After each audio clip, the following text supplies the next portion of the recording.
had to find the buttons. It's okay. We're gonna be okay. All right. Is it slightly lagging a little bit on us now that it's live? Maybe a second. Okay. It Yeah. seems to be catching up with the upload. We'll cross our fingers, roll the dice, shoot from the hip. All the superstitions. So All of them, because this is live, right? It's all the for those who mistakes. Yeah. realize when they listen to this episode, mhm, Yeah. there's no net. You got to help me out a little bit on my credibility score with the students. So Oh, okay. so if I because Mhm. they say I think they're listening.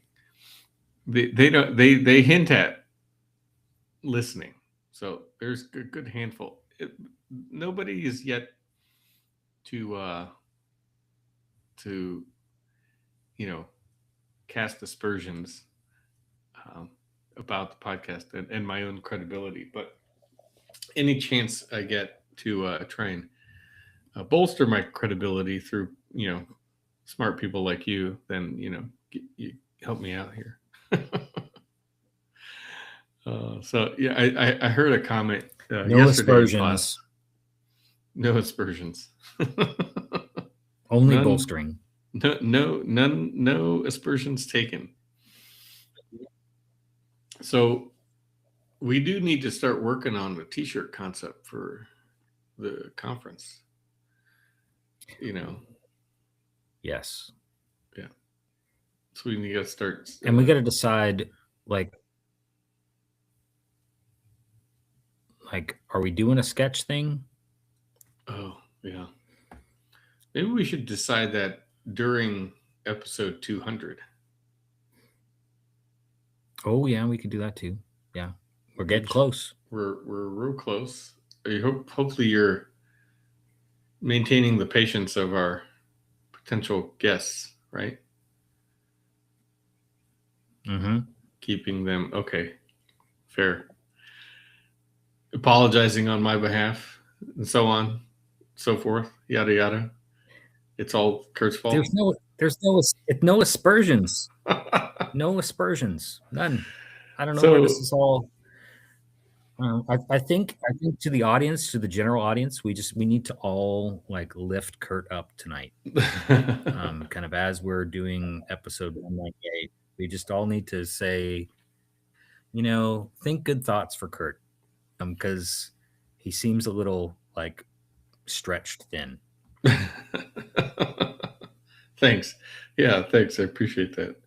And since you were just at a conference, right? You kind of did a bunch of travel back to back, right? Tulsa. It was a back-to-back conferences. Yeah. Yeah. Was it one in state and then one not recommended for the faint of heart? Yeah. Yeah. I don't know if I could handle one that in either. state and then one out, and then Was it your state? It was a lot. Main Street. So was it state Main Street and then national Main Street, or was it state historic preservation? No, our state Main Street. It was the SHPO office. So yeah, it was the State Historic Preservation Office first, here in Austin, and then our national Main Street in Tulsa. Oh yeah. And then our national, and then our state Main Street won't be until June. Oh, because really? why should I not stop my streak of back-to-back conferences? Right. So I'm going to do state Main Street and then immediately go to San Diego. AI, yeah, the AIA National. So that yeah, I'm gonna be presenting at an academic conference at the end of May. So it'll be I'll get a week off, and then I go out to San Diego. So it's very similar to that. It's I'm a little, but Danielle's going to come with me to Amherst, Massachusetts, for the academic conference. I wish it would be a concert. Speaking of music, I have a question. Maybe we could have a concert. We'll wait till the show in the warm up banter because they're Canadian. There's a Canadian connection. But anywho, I'll leave that. Of course, there's a Canadian connection. so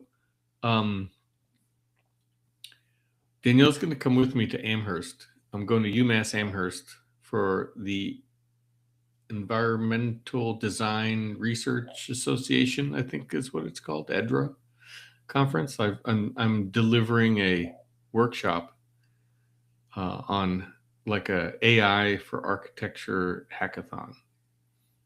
So I'm excited about that. And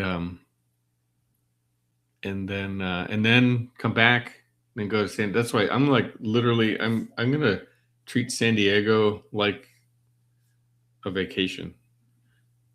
So don't expect a whole lot of running around town for me, unless it involves, a cold beer in my hand. Shenanigans. So, yeah, I'm not gonna try and hustle to too many things back to back. I don't know. Well, let's see how we do. I always say that, and then chaos. You say that every year, and that's not going to happen. It's not true. I mean, we all know. We all know what's going to happen. Oh man. So yeah. All right, because I want to get to this. Definitively false. So I want to get to this musical mystery. So why don't we drop the green room tag and we'll go to the show tag. Sound good? Okay. Should we play the music? Do you know where the button is? I think you should. Should we play the music? Okay.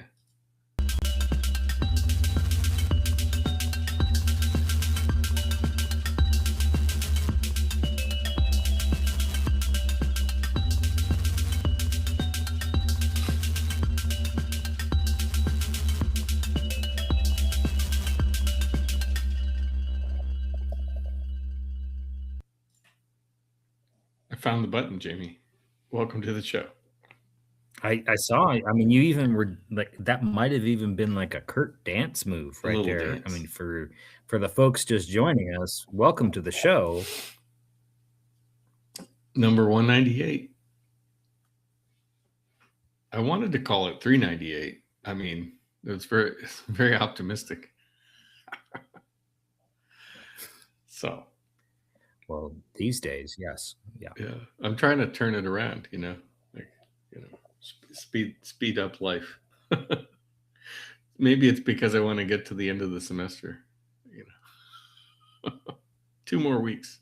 I think it's just your AI hackathon, that you're just, you're going to hack the podcast. So. I have to work on that presentation. Yes. Yeah. For those that were listening in the green room. So Jamie, musical taste from Montreal.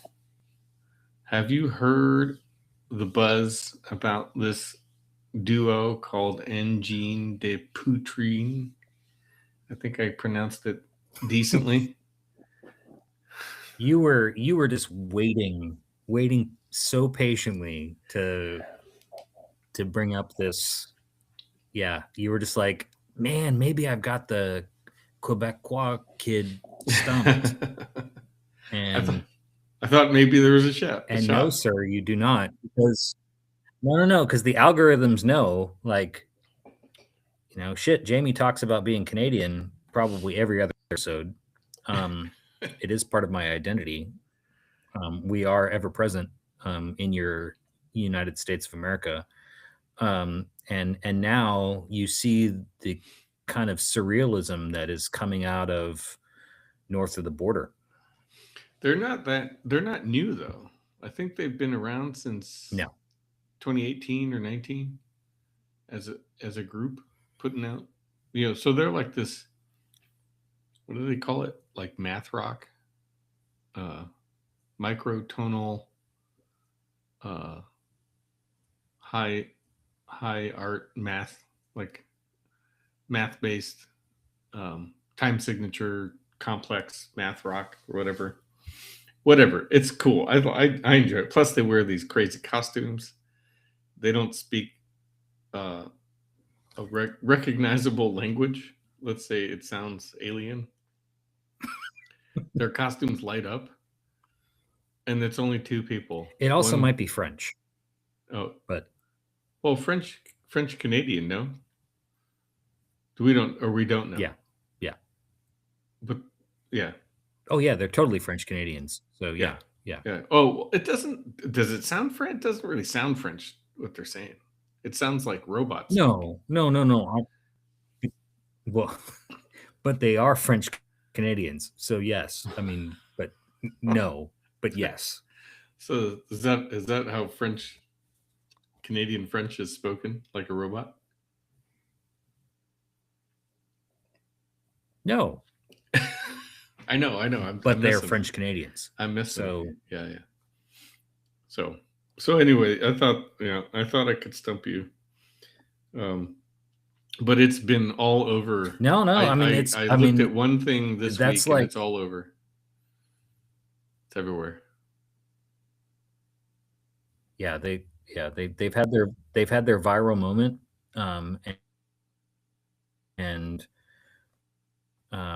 yeah, and in that viral moment, Kurt had to look up the term math rock. So, and it showed a picture of this duo in white and black, kind of like DIY costume, like polka dots. If for the architecture buffs in the audience, if you remember that one, so if you've ever had like a Beaux-Arts ball at your school, or if you've ever like Googled Beaux-Arts ball architects, and then you see that sort of lineup of architects all in kind of bizarre, like homemade DIY kind of costumes. It's a black and white photo. You know which one I'm talking about. Mm-hmm. It's not important who's in the photo, but it's sort of kind of strangely scaled buildings that these people might be wearing. So take that, throw it through like a Dada / surrealist lens, and then add math rock on top of it, knowing that they're French Canadians, and then you might have a picture in your mind if you've not experienced it yet. So yes, and so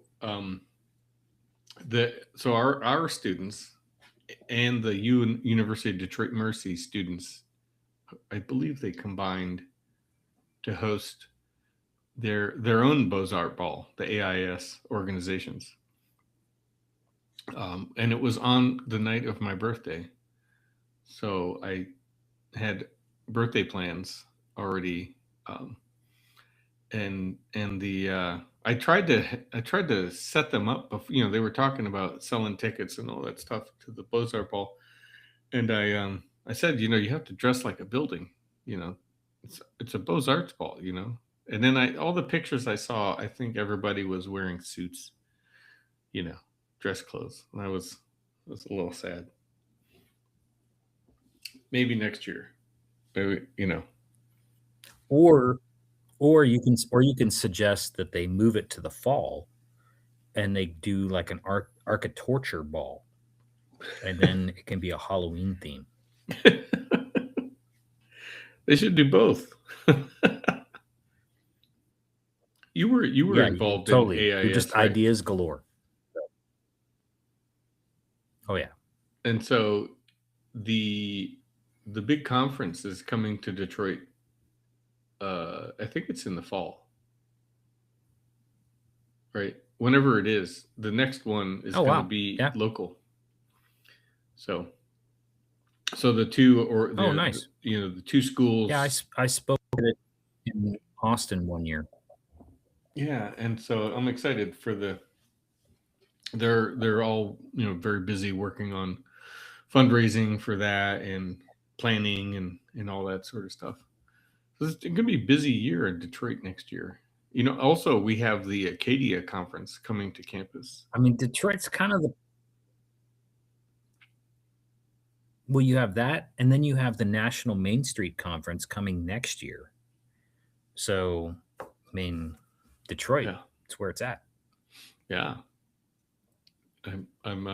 Maybe Flint will be next in like 10 years. So, should we? I wouldn't count on that. Thanks a lot. Well, one can hope. So, what's the latest coffee? They're close. Moving? They're like. It's like this. They're close. They're like a. It's only an hour. But yeah, I digress. Yeah. So, yeah. See, you don't understand. So when I'm saying we're coming to Detroit for the National Main Street Conference, that also means that we're probably coming to Flint, because at least with the architect sort of pre-conference group, we have control over our own schedule a bit and our programming. And our programming is a very small group of architects, who are in roles similar to mine, and then also sort of the orbit of other folks kind of in that sphere, including professionals that are, in private practice and university environments and whatnot. And we like to get out to other cities because that's the fun part. Well, we'll have, this Friday will be groundbreaking, or not groundbreaking, ribbon cutting for 72 units of affordable housing that I just designed and is now finished.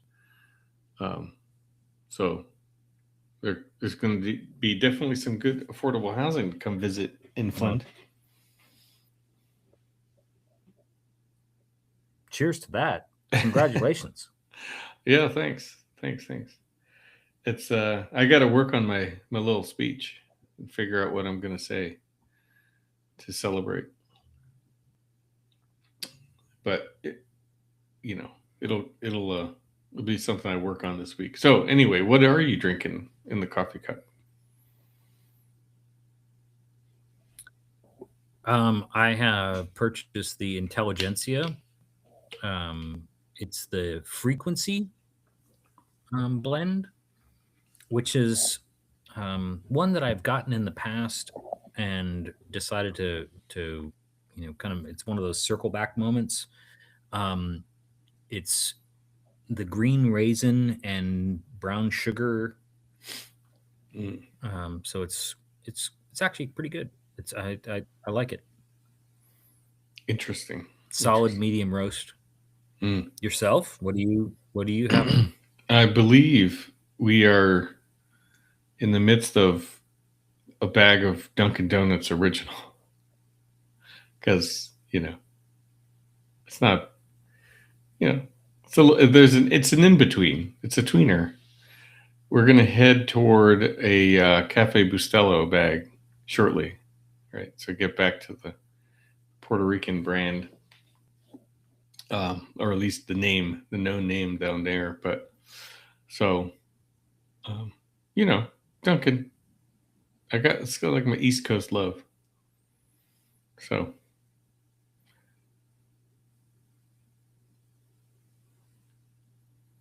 still with me? Too much coffee for I'm here. For the internet.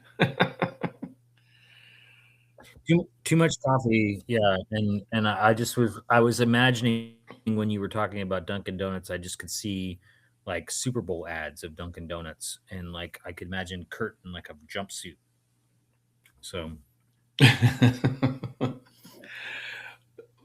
perhaps it does exist. So I mean, you have been known to wear orange pants before, so I mean, just just saying.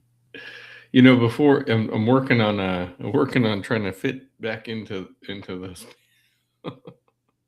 The winter was not kind to me, so we're working on that sort of thing. The It has like the pants, like just like on like a hanger, over as there. it's like a motivational thing. Yep. Yeah, it's on the So wall right next to the yarn conspiracy the model. Yeah. so the I had one other thing and now I can't remember, but it'll probably come back to me. I'll pull up the sketches and then it'll probably dawn on me the other.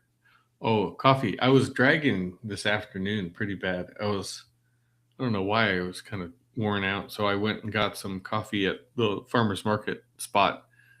Um, and they've been using, it's called black diesel. I think it's more Detroit area based roast.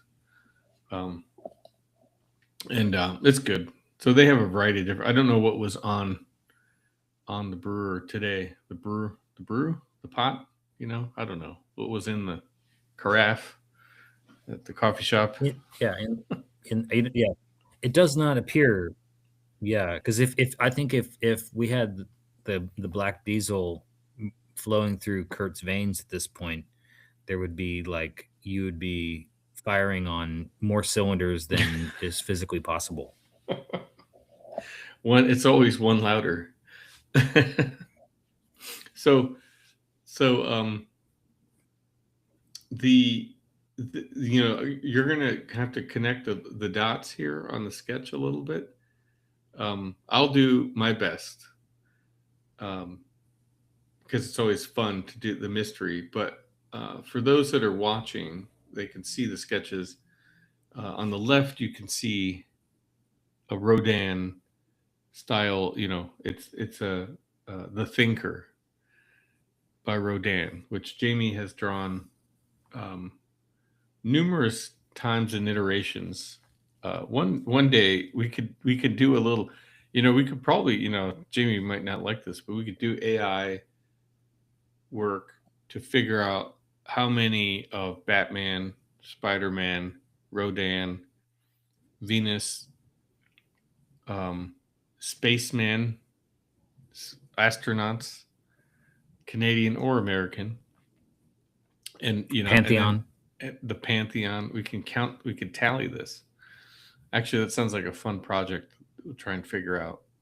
Anyway, on the left, a pencil sketch of the thinker. Which one thing I want to say about, when you do usually photograph the implement, the tool along with your sketches, and it's always nice to see a very simple pencil, a very low budget tool. It doesn't always, a good sketch doesn't require a very expensive tool, is my point. Use the tool that you have Agreed. on you. 100%. And so I'm glad that you show that, right? Because otherwise, anyone could make sort of an excuse about how they might not have the right thing to do the drawing at the time. You just got to use what you got. Which then on the right hand side is a fun ink sketch of Batman, the Dark Knight, riding a horse, which is normally not his vehicle mobility of choice. But and then with the classic V-ball from Pilot Pen, which at some point Pilot should probably sponsor the podcast in arrears, for 8 years, going back to episode 1, since the pen has showed up in so many episodes of the podcast. But we could save that marketing talk for another day. Yeah. No, I appreciate the shout out on that, because I think that that's one where, for those that are listening, this is the moment where Kurt and Jamie need a marketing guru to recognize both the thematic tones of episodes, our insistence on trying to encourage others to do the arts, and then also, that pilot pen. Damn it! It's like, I can't. I will veer occasionally. I don't necessarily describe this to Kurt, but I occasionally will try other implements. But I think due to the consistency, the price point, I'm not afraid to lose one, and comfort level. Yeah, it's we should at least get, like, maybe we could get tracksuits. Do you want a tracksuit, like a pilot pen tracksuit? Like, instead of your Duncan tracksuit, we could go pilot pen, coffee sketch tracksuit. How's that for Bozart Ball? It just came to me like in a vision. Like, what? Yeah, there you go. I like it. Once a year, buddy. Once a year, we bust out the pilot pen tracksuits. I should look into at the conference, of course. I should look into what. Interestingly enough, though, is because I haven't been a wearer of Adidas footwear in a while, but you are, and so I mean, a tracksuit and a pair of Adidas. I mean, they kind of go together. Just saying. White Adidas. We have an outfit plan. White. Well, they got to be the Shelto, right? Yeah. And then I don't have the Shelto, but I mean, but you can do that. I mean, I can get some. I should get some. Anywho, that's a side quest. I'm very intrigued by this as with the conference attire plan coming up. In which we need to also, what I'm going to do, if the students are listening, I'm going to share some links to Coffee Sketch Podcast t-shirts that might be or not might be, but will be, because I don't want to profit off my students. I'm going to offer them a discount code to get our t-shirt, at cost, essentially. And let them choose from any of the they've been asking, Jamie. They've been asking for a t-shirt, and I'm delaying, It's trying to deliver. Liquidate the assets. It's time for a new version. It is time. We gotta. That's right. So anyway, so back to the sketches. What's the prime connection? The prime connection between the two sketches. So for those folks who are wondering, doesn't Kurt usually curate the sketches? He does, in fact. And so we had one that he queued up, and then we also went back in the Wayback Machine to just make sure, because we've had a little bit of a kind of a fun spring where Jamie's sketches have been a little bit more intermittent. There will be a point to this story for those who know us. And so in that intermittent sketching, Kurt, stumbled on this other Batman sketch that was from a little bit ago, but still in the spring. So it's still relatively fresh. And so these are two that we hadn't necessarily talked about. And so one that literally was from like the last 2 days. And then, look for that Pantheon sketch probably here, shortly this evening. Because I started it before the call and with this cup, and thought I'd post it in time, but that didn't happen. So stop myself. So 5 minutes in, 5 more minutes, and we'll go. But all that to say, these two sketches, in our typical curatorial fashion, are a nod to inspiration and kind of the idea of, yes, kids, adults, all purveyors of sketching, is you do have to sketch every day. You still have to try and find a way to do it. And when you haven't in a while, sometimes you just have to kind of think about what's going on and take inspiration from wherever it is, kind of about your daily life. The and that's where both of these sort of sketches kind of come from, is things that are going on or that sort of cross my path and kind of realize, oh, you take a minute, you pause, and you're like, oh yeah, that has a lot of meaning to me. Let's do a sketch. Yeah, well, thanks. And you know what, it was fun to see a Rodin thinker from you, which I haven't seen one in a while. As AI might tell us, it was season whatever, episode whatever, that the last thinker appeared. But it always it's always a fun one. Reminds me when I studied a little bit at Columbia in New York, they have a copy of the thinker on campus, and it was always kind of fun to walk past and just kind of different times of day, different times of season, right? Different seasons, and see the light, sort of cast or overcast, right? So then there's not so much direct light on the sculpture.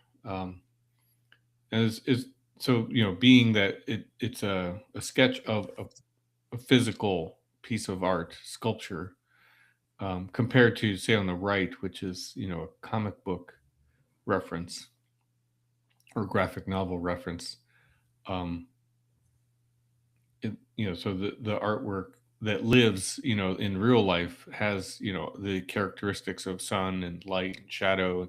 So what, while you say like you've redrawn the same subject, or I've mentioned it, right? um as light and time changes, the character of the object will change too, which makes it a sort of evergreen sort of subject to return to. Um, and which then I Well, thought, I mean, and that's the thing is, like, I think even no, I was just gonna say, and it's fun because you pointed it out. Both of them also have sort of compositionally sort of the references in there, but that the evergreen part is it lives in the sketchbook, right? It lives in the sketchbook without the evergreen references, and so or the references. The evergreen part is the sketch. So yeah, I yeah, like that and description. yeah, yeah, that I think it's kind of refreshing. And then the other thing I thought of is, it might have already happened, but you did you ever draw Batman as the thinker and turn that into a Batman Ooh, Rodan? the the Dark Knight version, right? well, This so that maybe this that's is good. this is the curatorial component to it. um, or my own reading of it is that the Dark Knight version of Batman is a lot more angular and rough, uh, um, sculptural, I suppose. Not as uh, what's the word, light and airy look. The Dark Knight version is a lot more sort of chiseled and blockier, right, as a mass. Well, so then maybe that could be an interesting form comparison to the thinker.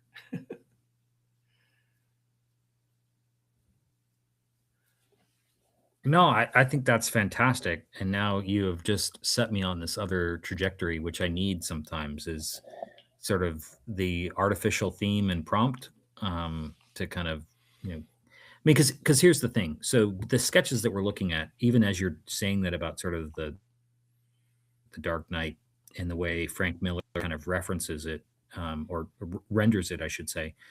Um, this so the Dark Knight is sort of celebrating an anniversary in terms of publication. So it's been 40 years since this book burst on the scene, and kind of re-envisioned what Batman was, to an audience. And for the folks that are more familiar with the movies, like Christopher Nolan's work, or Tim Burton even before that, I think that the the characterization of that figure, that sort of thing that was present with us since the 1930s, um, as a comic book kind of detective story, Dark Knight noir kind of. It was re-envisioned in the mid 80s, and I think it had that sort of chiseled, sort of sculptural kind of form that Kurt just described, and I think that there's something to be said for that. And as you described it, I thought you were going there with this particular sketch. Is it almost looks like a sculpture, because he's riding a horse. There's sort of a real kind of important scene in the graphic novel, that from my own memory, and I have the kind of one of the books there. Um, but it's yeah, I think this spring we saw a lot of things that were, the public consciousness and memorials and monuments, and we've been kind of going through this strange reckoning with our urban spaces and how they're rendered, and a lot of that even had to do with monuments that were in our cities. And it's funny to me, when I thought of this image, I thought of, monuments that have been taken down, and like horses, with generals and things like that. And this is one where it almost has that kind of rendered kind of quality to it, where you could imagine the siege of Gotham, and then there's this sort of image of remembering it, and there's Batman on a horse, right? And that's kind of the style that this has. Is it almost feels like it's done in bronze, and you're trying to render it with the ink pen to picture that, versus the Rodin, which is the newer sketch. And it's sort of that classic 2H pencil, kind of a hard graphite, that if you can get it just right on the side, you can really render some tones to pick up the shade and shadow of the figure and the form, which is the way this sketch sort of starts. Is sort of those gray tones to kind of create the figure of the thinker in profile, and then going back in with the nib of the pencil to pick up the edges and kind of get those stronger highlights on the edges of the form. Between the two, it's again, it's familiar territory subject matter wise for me. But the one on the left for the thinker was, basically come from the fact that, this Saturday was record store day, and the only record that was sort of, not the only one, there were others, but the one that was sort of high on my list to go and seek out was, this particular one that's sort of shown in the photo. Chuck D did a collab with the drummer from The Doors. And it was just something that, um, yeah, so John Desmore, from The Doors, had, I had kind of did a little bit, of kind of digging and trying to figure out, and Chuck D has done a lot of stuff with Record Store Day over the years. They're almost, I think, going to celebrate their 20th anniversary now, or close to it.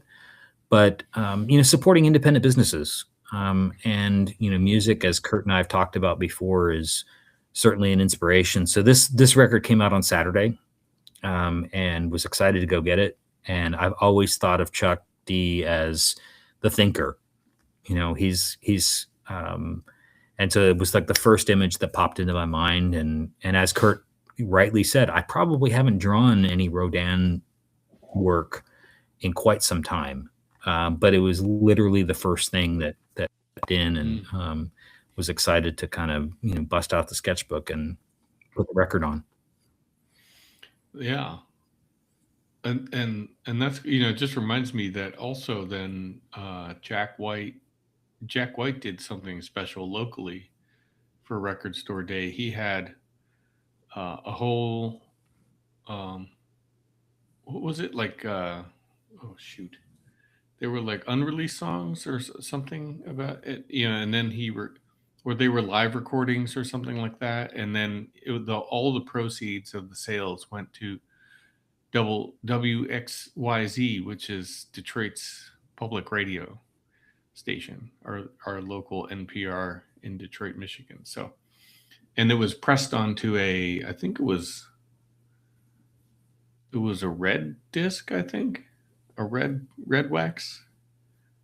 I think it was red, which I wanted to say yellow, but that's his stuff. The yellow or Third Man yellow, yellow and stuff like that. But I think it was a red disc. Anyway, it's a connecting a dot for me, right, with the record store day and locally, and it would have been nice. I saw the notification for that that they were going on sale 6 hours after they went on sale, and they were all gone. Like I didn't happen to see anything about the event until the day was over on Saturday, unfortunately, and would have been cool to snag one of those, especially to support public radio. So it's sort of like a two for one there. Small business plus public radio support. So I'm going to put a note to calendar to make sure I pay attention next year.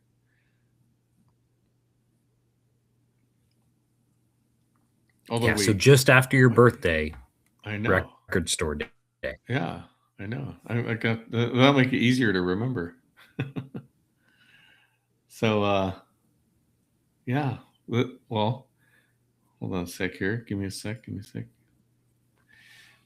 Well, that was a fun short one. We have a little bit of a abbreviated version tonight. But that's only because we have two more to 200, and we want to plan ahead and save some of that energy. Maybe have some, a special event of Black Diesel coffee to carry us through on 200. Yeah. But yeah. So thanks, Jamie. And I look forward literally in 199. Kurt's going to have a pot of Black Diesel. We'll be celebrating the champagne of coffees. So, yeah. Any final closing thoughts there, Jamie? Besides coffee? No, just coffee, sketch every day, almost 200.